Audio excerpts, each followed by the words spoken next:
কক্সবাজারের টেকনাফে বিএনপির প্রচারণা চলাকালে দুর্বৃত্তের গুলিতে ৩ শিশুসহ ৫ জন আহত হয়েছেন। বৃহস্পতিবার রাতে উপজেলার নীলা ইউনিয়নের আলীখালী রোহিঙ্গা ক্যাম্প সংলগ্ন এলাকায় এই ঘটনা ঘটে। কক্সবাজার ৪ আসনে ধানের শীষ প্রতীকের পক্ষে ২০ থেকে ২৫ জন সমর্থক মিনি ট্রাকে নেচে গিয়ে প্রচারণা চালাচ্ছিল। এ সময় হঠাৎই গুলি ছোড়ে দুর্বৃত্তরা।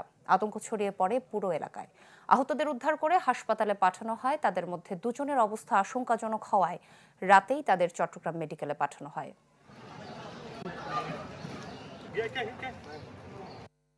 মসজিদের ইমাম নওয়াজ হইতে কি মসজিদের নওয়াজ সরে আয়ার আমি এখানে দোয়ান আত্যাজিনি দোয়ান মাইতে দিয়া দাম দা শুনে আটা মজা দাব গুলি করে যায় তা জিমি ডরা হয়ে বোঝাই সাধ্য হতো মাঝে রক্ত নিলে ওখানে আডুলি করি আরে তোমরা টানানি গান দিয়ে দিয়ে চার গই গান ফলার অবস্থা গাড়ি লক্ষ্য করি ৩-৪টা মাঝে আমি মনে করি যে ১২ ফুটের কিছুক্ষণ আমার আর যখন পাশে ৩-৪টা লোক করে গেছে পরে আমার সবগুলো আমার হাতে একটা লাগে গেছে কে মারছে এটা জানি না।